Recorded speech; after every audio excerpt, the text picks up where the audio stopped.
Back Philly is in the building. Yeah. No frauds. No fanboys. No intros. This is not an intro.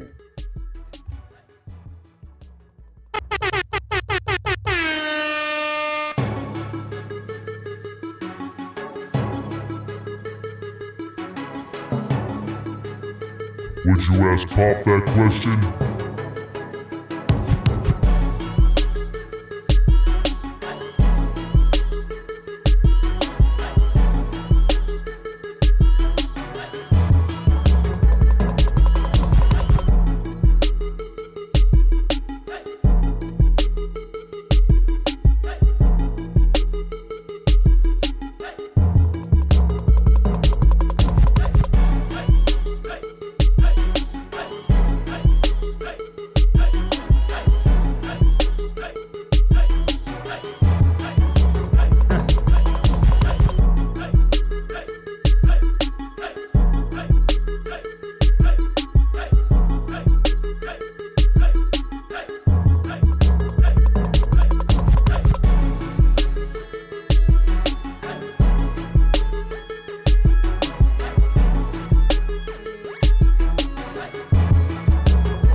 Yeah.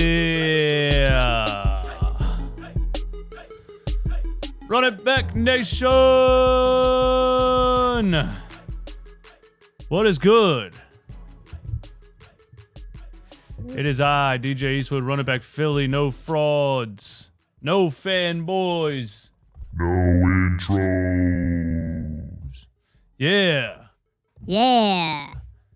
Welcome.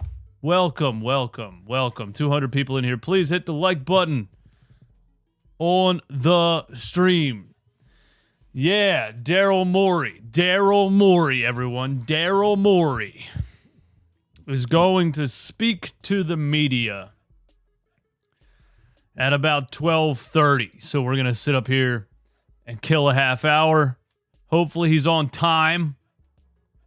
Remember last time I waited for a Daryl Morey press conference? It was like what? Bro, it was like 5 in the morning after the trade deadline or something ridiculous. I don't remember. Or it was 2, I don't know. But he was late. Kind of like he was late trading Ben Simmons. Yeah, so we're going to kill about a half hour until that comes on. Let's drop the T. Drop the T. Drop the T. Drop the T. Everybody do me a favor. Close out the chat. Hit the like button one time. Us content creators. Oh, my tea bag fell all the way in, bro. That's how my day's going to go.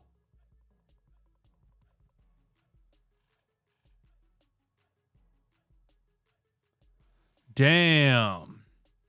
Yeah, we make this content for you. It's absolutely free right here on YouTube. All that we ask is that you pay us by helping us out with that YouTube algorithm. And the only way to help us out with that is to tell YouTube that people like the stream. The only way to tell YouTube that people like the stream is to close out the chat and hit the like button. Yeah.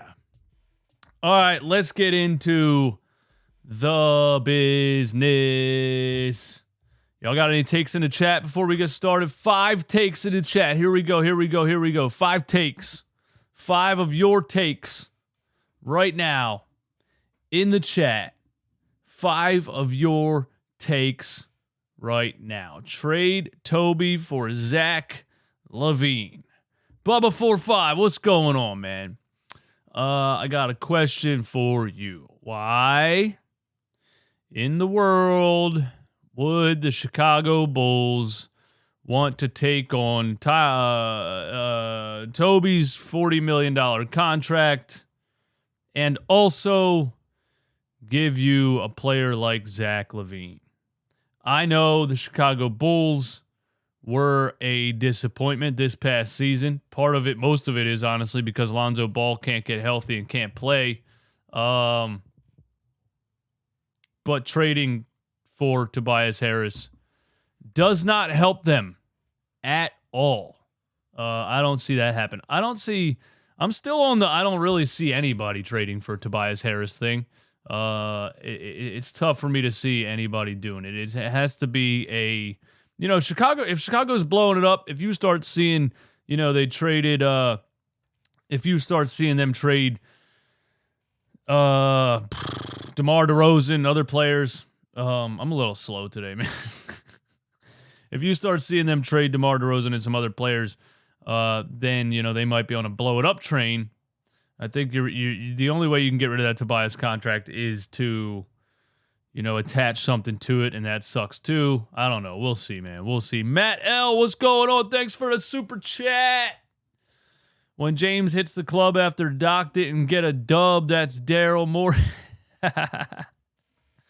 When Rivers gets fired and D'Antoni gets hired, that's Daryl Morey. Very, very nice, man. Very nice. Very nice. When James hits the club after Doc didn't get the dub, that's Daryl Morey. When Rivers gets fired and D'Antoni gets hired, that's Daryl Morey. We're going to hear from Daryl Morey. We are going to hear from Daryl Morey in about 20 minutes. And I just hope, listen, first of all, I hope Howard Eskin is in the room. All right. And I know the Twitter. I told my girlfriend this yesterday when we were driving the car. I said, anything that Twitter hates is usually the best. Anything that Twitter hates is usually the best thing. If there's a content creator, a sports radio host, whatever it is, and Twitter hates them, it's probably because they're the best.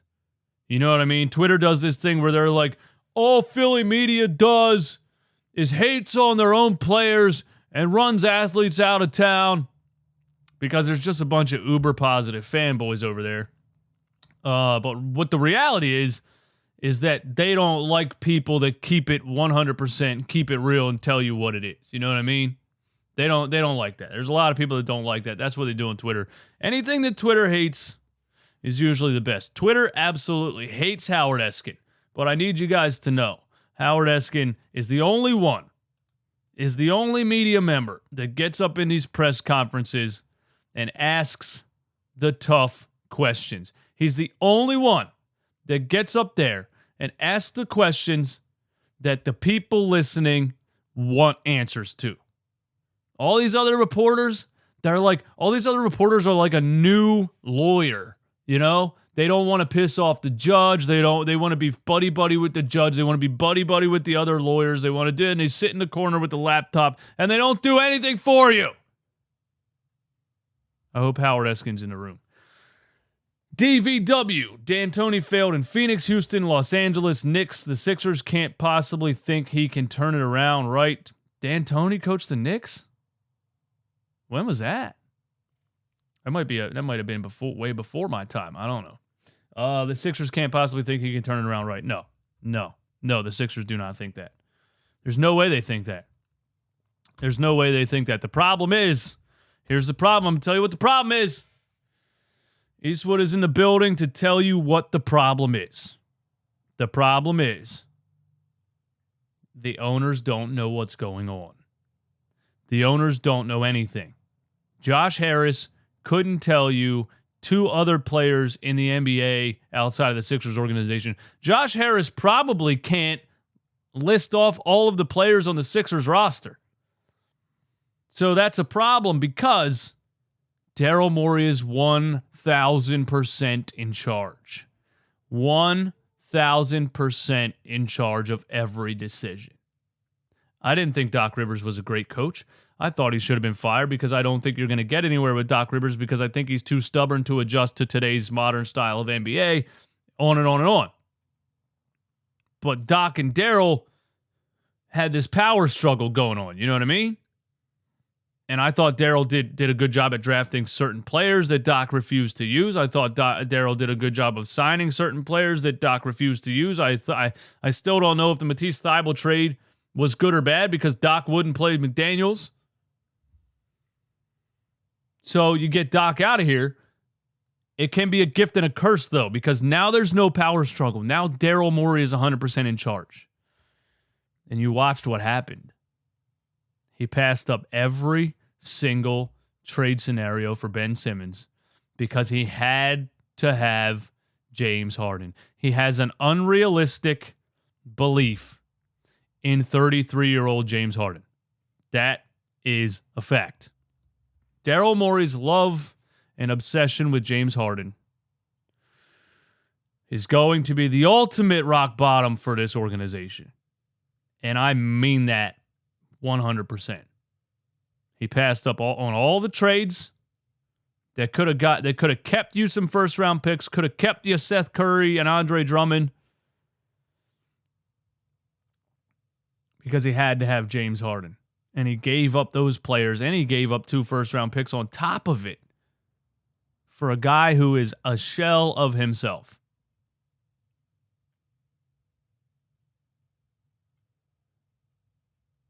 Now Daryl Morey's fully in charge. Then he went and signed the 2016 Houston Rockets. Everybody but Eric Gordon. Now he's 1,000% in charge. And if he goes and gets Mike D'Antoni, look, I think Mike D'Antoni coaches a more modern style NBA. That's why I said yesterday I wouldn't mind D'Antoni because at least you're going to shoot a lot of threes. Maybe D'Antoni does something with Embiid that he couldn't do in Houston because he didn't have a scoring center. Trading Capella and playing no center was just the craziest thing ever. I think Mike D'Antoni got caught up in this Golden State Warriors thing where the Warriors were dominating the entire NBA by literally hardly stepping inside the three-point line. Everybody fell behind. Everybody fell in line behind that and said, this is the new NBA. This is the way it's going. This is how we have to play. So let's do that. So that's what he tried to do. The problem with that philosophy is there's only one Steph Curry. There's only one Klay Thompson. There's only one team in the history of NBA basketball that has had 2 of the greatest shooters of all time in their primes at the same time on the same team. Everybody can't just shoot 75 threes in a game and win. So that's what I think Mike D'Antoni, I think he fell into that trap a little bit. And, maybe that's what happened down in Houston. If he comes to Philly and maybe he meshes that philosophy with a better philosophy around Joel Embiid and James. And I ultimately think this about the Sixers, man. I think Joel Embiid can't be a number 1 option. I don't think you can run a team in 2023 through a center. I think Joel Embiid can be a dominant scoring center who can also play the defensive side of the ball. I just don't think he can be your number 1 offensive strategy. Now, under a new coach, maybe you see it different. Maybe Brett Brown did it wrong. Maybe Doc Rivers did it wrong. You saw the numbers yesterday on the cut percentages under Doc Rivers. There's no cuts whatsoever. There's no movement on the offense whatsoever. It's just dump it down to Joel. He gets triple teamed. Everybody stands around, and you have to hope that he can pass it out of a triple team and somebody hits an open 3. The problem with that is he's not Nikola Jokic on the offensive side of the ball. He can't pass the ball like a point guard. And if they keep throwing the double and triple at him, they're forcing him to turn the ball over. It's been that way his whole career. Somebody in the chat before I hit live said that Joel needs to work on his passing this offseason. I got news for you. Joel Embiid is 30 years old, 29 years old, coming up on 30 years old. He's been in the NBA for 8 seasons, played 6 seasons, I guess you can call healthy compared to the first 2. He's been working on his passing every offseason. Anyone with a brain went into practice, went into offseason, went into training camp and said, let's work on passing out of double teams. I guarantee you they worked on that when he came over before he was even in the NBA. They probably worked on that in Kansas. They probably worked on that the first year with his injured foot. They probably worked on film study and passing out of double teams. His second year, his foot was hurt. His rookie year, it's not like right now all these professional NBA coaches and trainers and analytics and everybody said, hey, maybe we should work on passing out of double teams with Joel. That's what we should know. They've been doing that for a long time. Joel's just a 7'2" giant. He's never going to be good at passing a basketball. He's good at passing a basketball. He's never going to be good at ball security. He's always going to have high number of turnovers in these games, especially when your number one offense is dump it to Joel and everybody stand around. So I know they're not going to blow it up. I know they're not going to trade Joel. I know James Harden's coming back. I don't know how they're going to sell this to the fan base, but maybe a new coach comes in here and has a different philosophy, has a little bit more creativity than Doc Rivers had, wants to put younger, more athletic players around Joel. Jaden Springer's in his third year. That's a player that I definitely want to start to talk about this offseason. Maybe a new coach makes it look a whole lot different. But at the end of the day, you can go and win 50 games again in the regular season. You can go and win 60 games again in the regular season. At the end of the day, to win a big-time playoff series, you need your players, you need your superstars to do what Jason Tatum did in Game 7. You can win 50 games in a regular season. You can win 60 games in a regular season.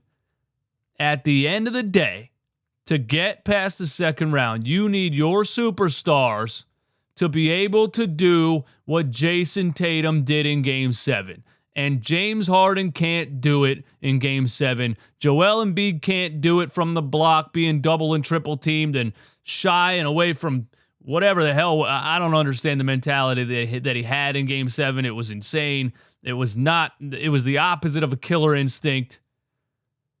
I am right now looking at it and saying you need your superstars to be able to do what Jason Tatum did in Game 7. And what I just witnessed, nothing is telling me that Joel Embiid or James Harden can do that in a Game 7 to get you past the second round. So get a new coach, run a new philosophy, change the roster around. Again, I'm not saying Doc Rivers was great. I wanted him fired. I'm saying that doesn't actually solve these issues. Because to win a championship, you need superstars that can do what Jason Tatum did in Game 7. Do the Sixers have them?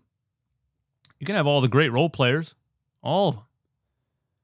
You need the superstars to do what Jason Tatum did in Game 7. I don't feel like we have one. I hope Joel Embiid proves me wrong this upcoming season. I hope James Harden proves me wrong this upcoming season. I'm not going to bet anything on it. Last night, Nikola Jokic made all of us Sixers fans look stupid. And he continues to make all of us Sixers fans look stupid in the Western Conference Finals against the Lakers. Game 1. Nikola Jokic puts up 34 points, 21 rebounds, 14 assists on 12 of 17 shooting and leads his team to a 1-0 lead in the Western Conference Finals. Now, here's what I want to say. Nikola Jokic is a better passer than Joel Embiid. Joel Embiid is a better, more dominant scorer than Nikola Jokic and a better defender than Nikola Jokic. But having somebody that can pass the ball like that in today's NBA, it's starting to look like it's a little bit more valuable, sadly, for us. But moreover, look at this roster, man. Look at this roster. Look at this roster, man. Jamal Murray, drops 31 at the point guard position. Contavious Caldwell-Pope drops 21 at the shooting guard position. James Harden, Joel Embiid, and Tyrese Maxey on their best days, this is what their stats look like, but not in big-time playoff games. The role players, Michael Porter Jr. drops 15, Aaron Gordon drops 12, Bruce Brown off the bench with 16. You got 6 players in double figures, 2 of them over 30 points. It's just a much better, deeper roster. So could Joel Embiid drop 34 or 21 in the playoffs if he had these players on his roster? Yeah, probably. Would he drop 14 assists? No. But I'm just saying, it's both. You know, people always want to pick what's the issue, what's to blame here. Is it this? Is it that? Is it this? It can be a little bit of a lot of things. I think Joel Embiid came up small in huge games. I think the roster compared to a roster like this is literally embarrassing. I mean, embarrassing. We're talking about a supporting cast of Tobias Harris, PJ Tucker, and George Niang in these spots. In these Bruce Brown, Aaron Gordon, Michael Porter Jr. spots, we're talking about Tobias Harris, PJ Tucker, and George Niang. That's what we're talking about on the Sixers roster. So I can't wait to hear what Daryl Morey says in a couple minutes, because it's not just fire Doc and all is good. And that's what I need. I need these fans to understand that. I need the organization to understand that firing Doc Rivers was a necessity. I don't think he was a scapegoat, as some people are saying. But it doesn't fix your issues, bro. It flat out does not fix your issues. It just doesn't. A says Embiid doesn't care. He won his MVP. You know, Embiid has a lot to prove next season. Because it from what he showed, yeah, it looked a lot like he only cared about getting that MVP award. And I had trouble even celebrating that. It was in the middle of a playoff series. I'm like, I need you to beat the Boston Celtics tonight. They want to announce it the night before a game. Then you come back to Philly. You got a big game you need to win. And they do this MVP ceremony, and he's out there crying, holding his kid and all. Can we wait till the end of the season to do this? I need you to win this damn game. And they lost that game. You see what I'm saying?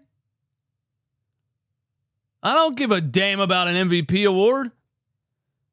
But you went hard all season. You played in probably a lot more games than you should have played in.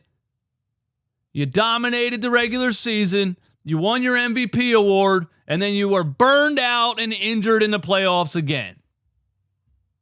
And you looked totally defeated in Game 7. Defeated. Again, I saw situations where he had Marcus Smart on him one-on-one and was passing out of it. You looked defeated in Game 7. So, if that's true, we need to get Joel Embiid to understand something. You know, congrats, you got your MVP, but we're trying to do something a little bit more than that with this team right now. So we're going to need you to show up in big-time playoff games, because the MVP award does nothing for any of us. Darock with God. What's up, man? I always appreciate your honesty. As a Sixers fan, it's Jokic over Embiid right now. He should be ashamed. Daryl is a fraud. He picked Harden over Halliburton. We had a chance to secure our future. Let me tell you this. Do you guys know that, this is before Daryl Morey, but the 76ers had Mikal Bridges and Jimmy Butler on the roster at the same time? Did you know that?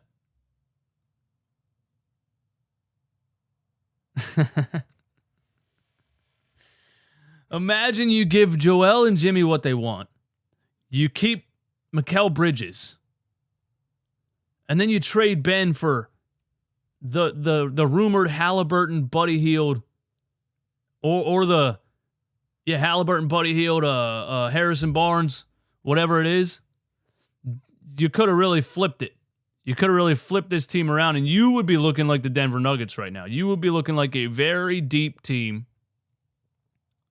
that is probably a championship favorite.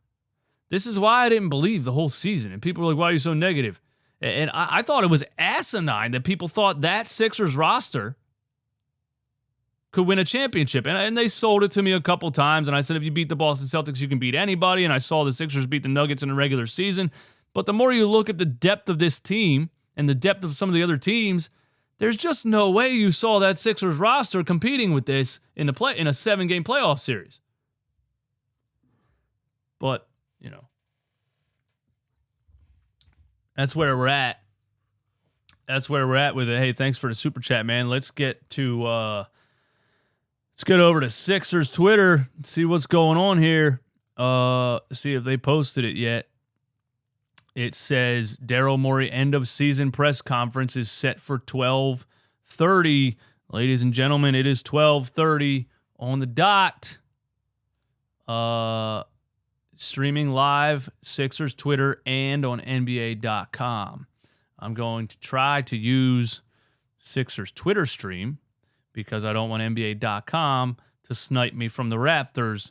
So we'll use it right here. If it's live and it's not on the screen right here, let me know. You know what I mean? What's up? But I guess I'm going to sit right here on this Twitter page and, wait for it to start. You know what I mean? Let's look. So here's a rumor. Here's a rumor that we got to go over. Let me look at it. Let me know if that starts, man. Let me know if it starts. But we got to talk about this first, okay? The odds for the Sixers' next coach. For some damn reason, these NBA pages are trying to tell me that JJ Redick is the favorite to become the next 76ers head coach. Why are they saying this? Why are they saying this? This would be an absolute disaster. If the Philadelphia 76ers hire JJ Redick as their next coach, this would be an absolute disaster. The 76ers need an experienced coach. Here's all they need. Here's all they need at the coaching position. All they need. An experienced coach who maybe has won something in today's modern day NBA, who has coached at a high level in today's modern day NBA, and is a little bit more open-minded than a Doc Rivers. You need experience, and a bonus would be somebody that's proven that they can get past the second round. You fired you fired Brett Brown, no experienced coach. You brought in Doc Rivers, past his prime, too much experience, too arrogant, too stuck on himself. Then you go hire another coach with zero experience coaching in the NBA? Terrible idea. And JJ Redick is a fanboy. JJ Redick is a fraud and a fanboy. JJ Redick babied Ben Simmons just as much as Doc Rivers babied Ben Simmons. JJ Redick brought Ben Simmons on his show and kissed his ass and acted like he wasn't the biggest fraud on the planet for refusing to shoot a ball, and sat there and laughed at Philly fans, real Philly fans that know what went on in that interview, and then him voting for Jokic for MVP over Embiid. In the regular season, Joel was the MVP. Give me a break. Everybody knew it. JJ is a fraud and a fanboy, a Ben Simmons defender, and he's an analytics nerd.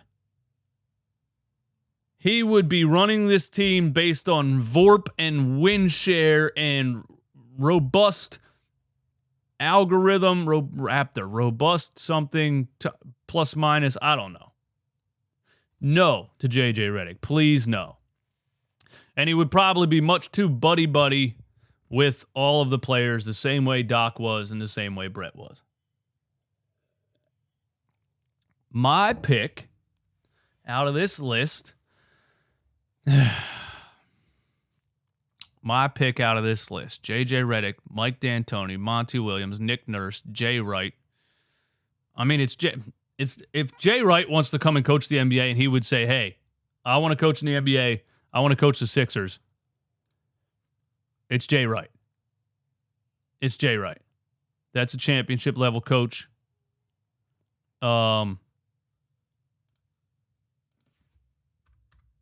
It's Jay Wright. Sorry, I'm trying to get back to the Sixers page here. See if they're streaming the damn things. Anybody? Is it up? Anybody?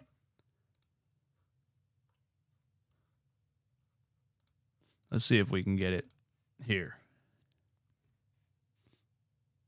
I knew he'd be late, bro. I knew it.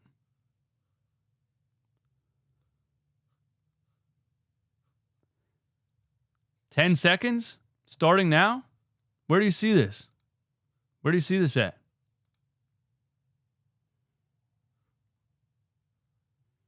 Where do you see 10 seconds?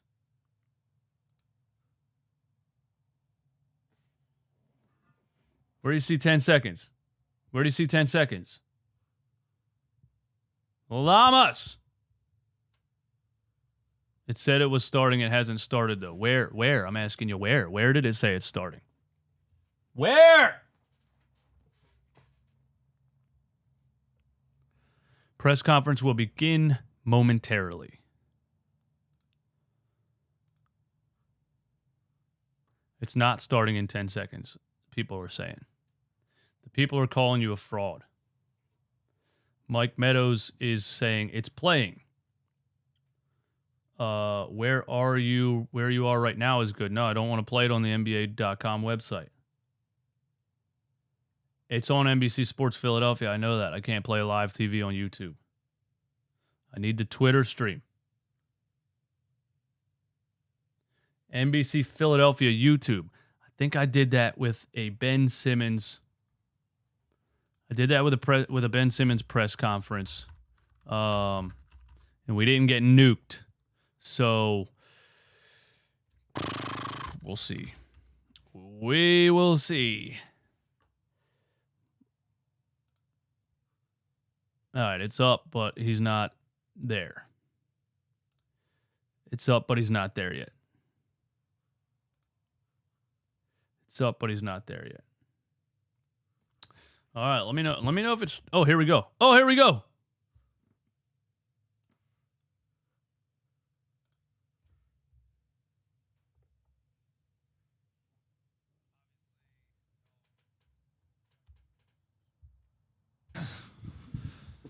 Wish we were here. I want to say planning. thank you conference to finals. Coach We got an Rivers, echo? someone Obviously, I tremendously we respect collectively came for a short long of our time. goals. Like I said yesterday, Oh, it's playing in two different pages. I'm an idiot. Thank you to Coach Rivers. led My us bad. My to bad. My bad. My bad. My bad. My bad. advancing My bad. in the playoffs multiple times. Just really, us and one other team have even advanced in the playoffs the last couple of years. And look, winning's hard. And Coach Rivers was a great leader and someone I learned a lot from. I want to say thank you to the Philly fans. You know, as they've learned, and when I walk around Center City where I live, they give me the business, and even in the last day, I was getting it. And you know what? That's why we love Philly. And you know, obviously, I had many friends in the organization before I took this job, and I knew that was part of it. And you know, I appreciate. You know, our home crowds are amazing. I wish we had delivered more. Blah, blah, And blah. We're going to do everything we can, myself, the players, ownership, to get this and get it that last step. And obviously we knew that was the mission, and we came short of it. So I'll take questions. Thanks. Hey, Daryl. It was basically a year ago today that you and Doc sat up here together, and you were very adamant about keeping him as head coach. Just what changed over the last year that made you feel like this was the necessary move? Yeah, my job to evaluate everything, and we felt like that was the best move for helping us get to our goals going forward. It was carefully thought out, and I recommended it to ownership, and they accepted it. I recommended it to ownership. Hey, Daryl, back here. Sorry, Amy Fadul. I A lot's fired been Doc. made about the connection you have with James Harden, obviously going back a number of years. How much input will he have and Joel Embiid have in the new coach? Yeah, so we're taking a careful process with the coach. We do not think it will move quickly. I know I have to be careful with the process word, but it is true. We're going to look at all the candidates. We're already very encouraged by the candidates that reached out. We have an MVP player. We have a great roster that lots of players want to play with. Lots of coaches want to be with. So we'll look at that carefully. The players won't have a direct input in the coach. Obviously, who we have as players, I think, impacts how you want to look for a coach. Oh, it's D'Antoni. Is a fit with how we want to play and the players we have. It's D'Antoni. The players won't have an input in that. To follow up on that, while they won't have an input going forward, James the other day described his relationship with Doc as okay. How much did that factor into what happened? Yeah, I sort of obviously it's the business we're in that players and coaches too. They have to give these instant answers. I get the benefit of a couple days between the toughest situation that the players have faced in a long time and giving answers to you today. I think people make too much of those snap answers right after a loss like that. I think Doc had great relationships with his players. We wouldn't have had the success we had without it, and his relationship with both Joel and James was very strong. I think people saw that chemistry on the court between the three of them, and that was something that was not an issue. Up on that part too, you mentioned Joel and his relationship with Doc. Stephen A. on television last night reported that Joel was not happy about Doc getting fired. How concerning is that to you? What are your thoughts on that? They had a strong relationship. I mean, I have to make tough calls all the time with trades. Joel was disappointed in, some of it was he didn't know the player we were getting in the trade who ended up helping us, but he was disappointed in the players that went out. I think it's natural to be very close with the people in the locker room. He was very close with Coach Rivers, and he was shocked about the change, and it's my job to help convince him that the new coach is someone that he'll have a great relationship with as well. Now we're not just trying to sell it to Sixers fans. We're trying to sell it to Joel Embiid. Holy hell. Previous NBA head coaching experience a requirement? I wouldn't say requirement. I think when you get into requirements, you miss opportunities. But I would say that we have a roster ready to win. Obviously, we've been very successful, just came up short of our goals. I think we have an MVP level player, and I do think it. If you look at the history of the NBA, it's challenging to walk into that as a first-time NBA head coach. That doesn't mean it hasn't worked. There are, for every rule, there are solid counterexamples. So we're not going to go in with like a prescription or proscription, but, we're looking for someone who brings leadership accountability, someone who is good at tactics, someone who is has great relationship with his star players, and someone who is good at recruiting star players and players want to play for, someone who builds a great organization. And I 100% believe we had that with Coach Rivers, so I want to be very clear but those are the kinds of criteria we looked at. Those are the kinds of criteria that led to hiring Doc, and we're going to work hard to find someone who, hits all those marks again. Daryl, to your right. Obviously, James and Joel probably weren't at their best in games 6 and 7 in that series against the Celtics. Didn't play as well as they had played or could play. Is your logic behind the move that a different coach can extract more from them, in particular in situations like that? Well, I think both Joel and James came up big in a lot of games. I think, obviously, look, we win or lose as a group, as a front office, players, coaches, collectively. Say all the right things, man. I think sometimes it's how we're guarded. Sometimes it's things like that. But it's not no loss or win is on any one player. And both Joel and James had big games during the playoffs and during all 3 years since I've been here. Well, Joel in all 3 years and James in the last year and a half. So, yeah, I felt like that a change had the ability to help us going forward. Trent Krim. Okay. Daryl. Thomas, you're right, man. You're right. With the lack of progress of being able to get past the second round, how much responsibility, since you're the one that puts the team together, There's how much Howard. responsibility do you think you have in this team not getting further than they did? Yeah, I think number one, me. It is a collective effort, but I was brought in for a reason, just like Coach Rivers was. So I would put it on myself first. And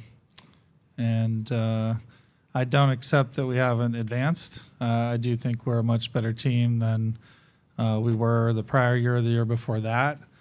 We've set sort of a arbitrary line that I understand. I'm not rejecting that. That's obviously to win the championship, you have to make it farther than the second round. So I understand the math of that. But I would say there's been a lot of progress within that, in that, Maxey taking big steps forward, Joel progressing to the MVP. I think James Harden is better than the second best player we've had. This year we lost to a heck of a team than the Boston Celtics, who have a very good chance to go on to win the championship. And yeah, so progress is there in my opinion. And I promise you next year, if we make the conference finals but fall short, Howard or others will be writing how we just have never made the finals. And so look, our goal is to win the championship. It's not to make the second round or third round. So I would understand that as well. So, okay. Just it contradicted is a himself. results business. yeah. Okay. Haven't gotten past the second round. When you talk, I would say, to be fair, we haven't won the championship. I'm just saying, I would reframe it. You haven't gone past let's the just second reframe round. it that way would be Okay. how I would say it. what do you tell ownership after you let go to the coach as to why you should keep your job? I tell ownership winning's hard. Let's we go, have made Howard! progress. And frankly, I feel like I'm the best guy to lead the 76ers, and ownership believes that. And then if we don't advance, I understand if something happens from there. Howard I guess you Eskenair. reset that bar there and said you didn't win the championship. If Doc had won one more game, would this move have had to be necessary? I don't like to totally talk in, theoreticals, but I do think, when I wasn't here when Doc came in, but I know the goal was to get, to the conference finals or farther, really to win the championship, but that's also the goal given to me. So, yeah, one more win is something that would obviously have been a He's very not- positive thing, he's and not gonna hopefully it answer would have been 9 more wins if I can do the math. So.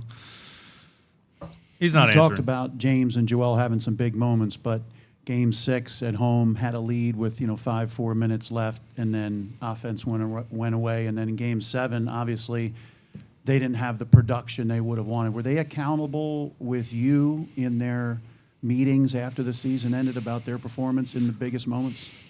Again, I've had discussions with all our key players since the season ended. those are hard discussions. Just like I said, it's unfair to throw a mic. I mean, it is the business, but they get a mic in front of them right after the loss. It's still very hard for them to process things right after, even a day or two later. But 100%, like they had a mirror out, and they weren't blaming anyone but how they could be better. And specifically, multiple players were like, "Hey, I need to work on this and that in our game." So it was a very, very positive mental approach. I thought that everyone was taking ownership and what they need to do better. And a follow-up with James obviously having the player option. Do you anticipate him being back here with the Sixers, being able to re-sign him? Who's that, James? We can't have those discussions yet, but we are interested in bringing him back. We're fucked. Well, that's the only way to do it. I told you guys, man. Daryl and James Harden. This is what we got subject now, man. of accountability for your star players. I know a big theme at the end of the last couple of seasons has been, guys saying we weren't tough enough, or didn't do this, we didn't do that. Having brought in guys like PJ, guys like DeAnthony that are supposed to add to that toughness, at what point is that just a reflection of your star players? Well, I think in general, I do think we improved on the toughness angle. I think, having been in this business for a long time, when you lose, there's going to be something to point to, right? So I do think it was very important, and the elements PJ added and Melton added were really critical for us. But really the problem we have is the one Howard had. Like or whoever asked me about one more game. Like we didn't outscore the opposition by 1 point more one more time in the second round. So like at the end of the day, it's a whole mix of players, toughness, shot making, rebounding, offense, transit. Like it's a big mix of that. And only a couple players in the league push all the buttons across all those elements. And so you can add toughness, but then, maybe you have less off the ball movement. You can add, so it's a mix, and it's my job. It's the front office job to make sure that mix is as good as possible. I do think we addressed a lot of those questions, which is why I was talking about progress, that I do think a lot of progress has been made, and we need to keep making progress to get farther. And on the subject of James's free agency, I know you can't get too far into it, but I guess earlier in James's career, it's an easy decision to say we pay him whatever the most we can pay him is, and we don't think about it. I guess looking at how his playoffs turned out, where he has multiple 40-point games and then middle of the series, end of the series, fades into the background like everyone else, how does that factor into how much you're willing to give him in terms of years and money? Yeah, sorry, Kyle, I normally answer your questions. I really can't go into like something that, between us and their agency, and we haven't even started because we're not allowed to talk to them yet. So. Thanks. I mean, if there's a scenario where James doesn't come back, I mean, do you still feel you have the core of a championship contender? Do you feel like you can make the moves needed? I guess the players are out there that keep this ball rolling. You don't necessarily need to, I don't want to say rebuild, but kind of retool and look further down the road. Yeah, I mean, we have to plan for every scenario, right? And for sure, he has the option to be a free agent, and so we have to plan for all those scenarios. And we feel like that's a scenario we can continue to move forward. Look, we have to remember, like, there's like 26 teams that would rather have our roster. We're starting with the MVP of the league, so. The draft lottery yesterday was hoping to get a top pick to hope that player becomes as good as the MVP of the league. So we start in a great spot, and yeah, we have a lot of free agents, so we're gonna lose some free agents. There's some key ones we'd like to bring back, but we feel good about the alternate scenarios as well. Scenario A would be to bring James back. Scenario B, if he's not back, we'll have to get creative, and we feel good about the tools available to us if that happens. Hey, Daryl. We kind of are following up on what Kyle asked. It seemed like at this time last year, you had fucked. a really clear sense of we need to get tougher, we need to add more two-way players. Mhm. Do you think you similarly understand what went wrong and what needs to broadly be addressed this offseason? Yeah, so I mean, we go through besides the coaching search, we go through a pretty careful process on, with the front office, on what needs to be done, and we haven't gone through that yet, obviously. So we will figure that out going forward. But yeah, I think last year was a little more straightforward, especially the two-way player part. The toughness part I thought was real, but it is a little bit harder to, sometimes that's used like just if you win or lose. I think two-way players is a little more clear, and I think we did address a lot of that. We still have Doc wouldn't play him. A lot of things to improve though, and so we'll have to. We do have some normal improvements that are coming this year though. With Maxey, we think has a real shot to be one of the top players in the league. I like that. He is absolutely, committed to putting the work in, as we know. So I think that's an area Our only that's pretty hope. exciting. And then Joel Embiid, like as you've seen, I wouldn't bet against him improving again. He's done it every year since I've been here.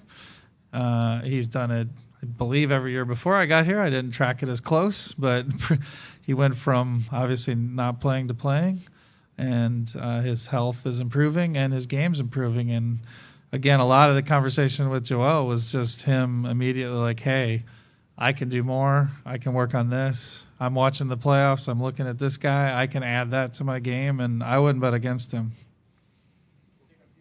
We'll go to Sam first. Sam, Gina, and then we'll go back to Daryl, you already kind of alluded to this, but you mentioned of the traits you want in a coach, tactics. I know you kind of have more discussions due, but as far as what you're looking at right now, what specific tactics are you looking to improve on going forward? I was just trying to lay out the entire criteria.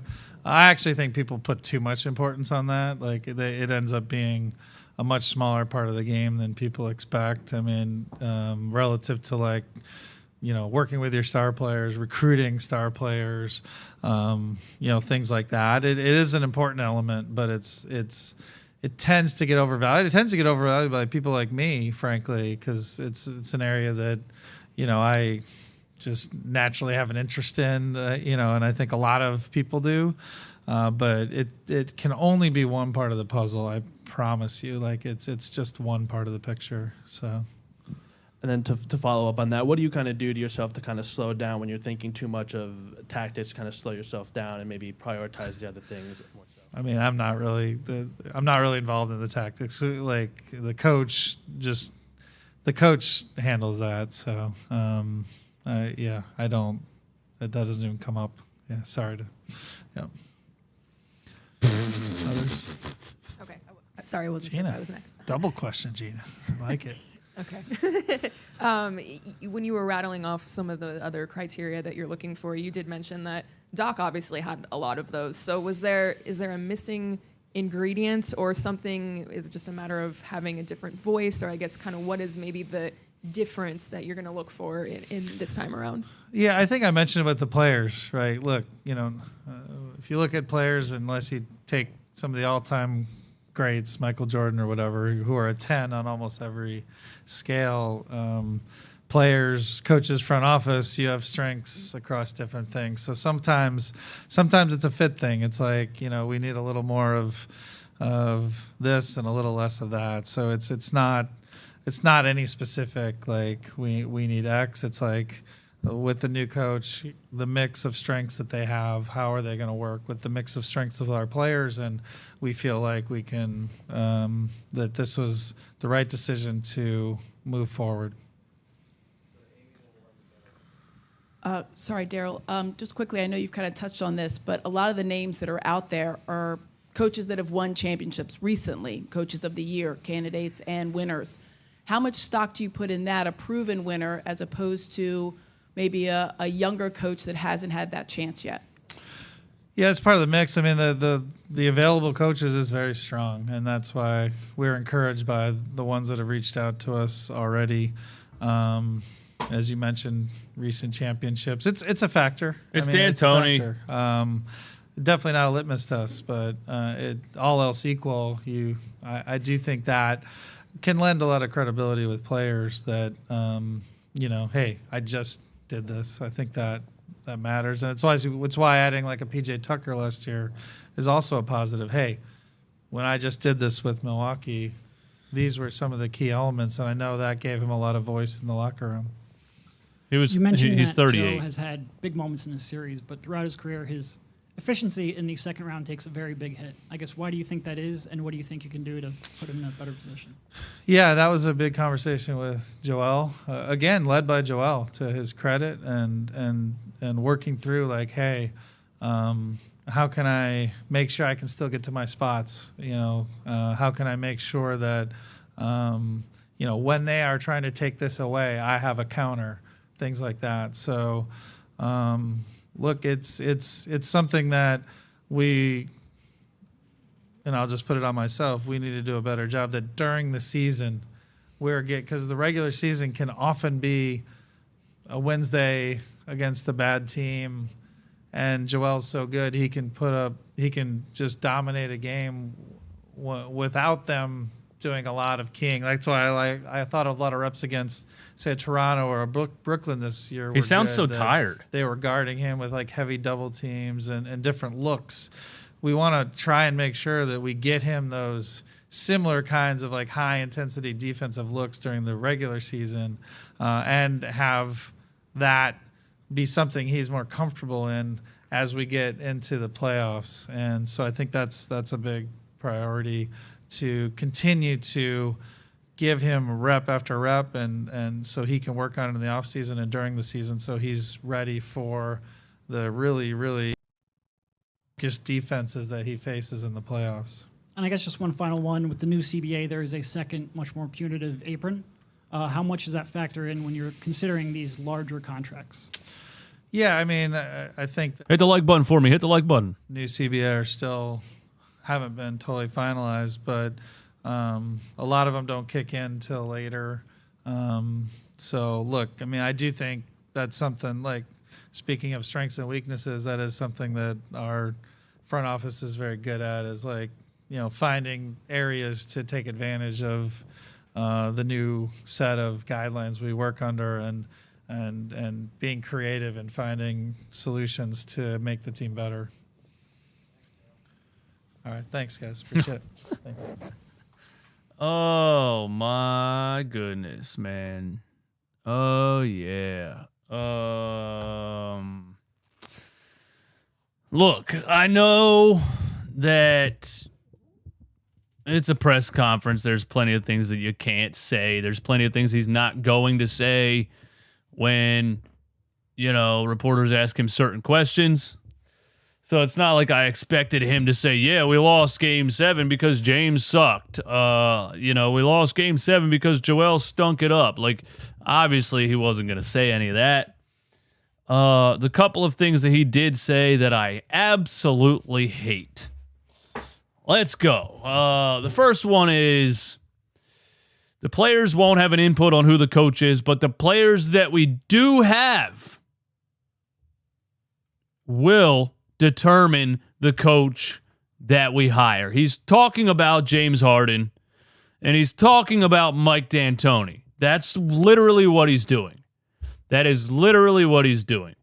He's hiring Mike D'Antoni to coach this team because for some reason Daryl Morey is so hung up on the only success he's had as a GM, which was the run with the Houston Rockets. And he went and signed Montrezl Harrell and PJ Tucker and Daniel House Jr. He's going to hire Mike D'Antoni. This guy thinks he can redo 2015. It makes no sense, but that's what he's going to do. He also said, we would love to have James back. I didn't expect him to be like, yeah, we're trading James. We don't want him to come back. So that's a normal thing that I think he was going to say anyway, even if they were going to let James walk or do a sign and trade or whatever. But they are running this back. That's what they're doing. I called it. All of you guys called it. My dude, Tom Arnone on A2D Radio. If you haven't seen his little 1-minute rant, go to A2D Radio's YouTube page and click on that.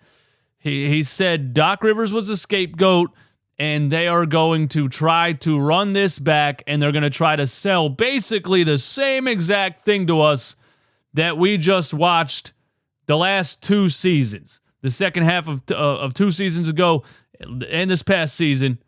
They're not going to make major changes. They use the coach as a scapegoat, and I wanted to fire Doc more than anybody. But they use the coach as a scapegoat. They're not going to make a major change at all, and they're going to come right back with the same situation. And, those of us like myself that know that Daryl Morey is just as much of a narcissistic maniac as Doc Rivers is. He's obsessed with the only thing he's succeeded with, which is James Harden. And so this is now a James Harden team. This is now Daryl Morey and James Harden straight out of the 2015 Rockets. And he's going to hire D'Antoni, and it's going to be an epic failure. This is the guy that tried to pair James Harden with Chris Paul. He tried to run 2 ball-dominant point guards together. Then he tried to run James Harden and Russell Westbrook. He tried to run 2 ball-dominant point guards together again. Does Daryl Morey actually have any idea what he's doing, or did he just get lucky in believing in James Harden out of OKC and had 10 All-Star seasons in Houston? That's the only thing he's ever done. Name something else that he's done. And now he's so obsessed with it that this is now James Harden's team.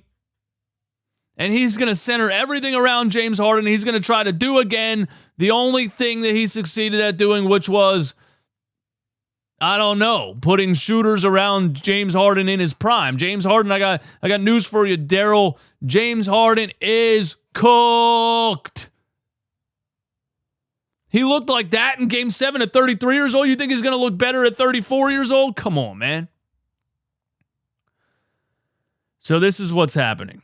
Last year when the Sixers lost, we thought they needed major changes. They did not make major changes. This year the Sixers do it again. We say, okay, they're definitely making major changes this time. They fire the coach, and they're running it back. And, how do you really think that's going to work? Do you really see 34-year-old James Harden leading a team in the NBA Finals in 2024? Does anybody really think that's possible? He's running it back. The Sixers are not making major changes. And here's what it really is, man. They need to make major changes, but you have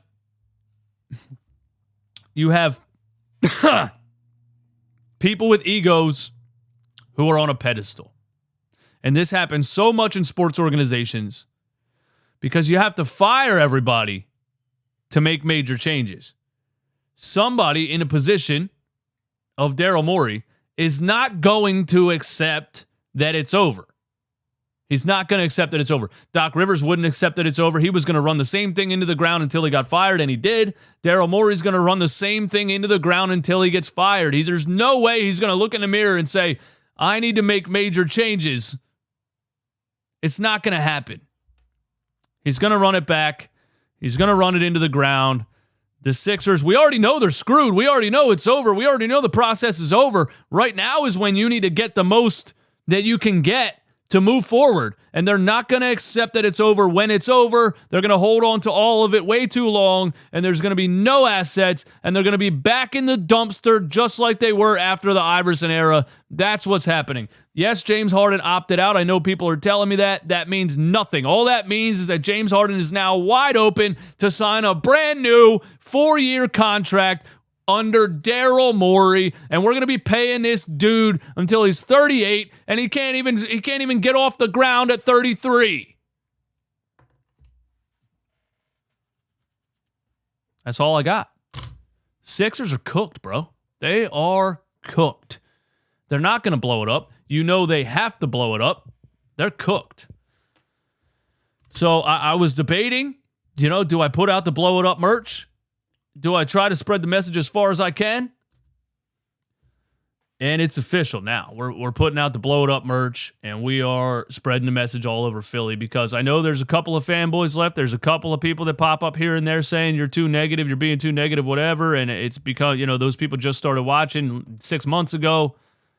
I know the voice of Philly right now, and I know the feeling of Philadelphia fans right now is that this team is screwed and they need to blow it up. And we're spreading the message. That's what we're doing. Stay tuned. I don't know what else to say.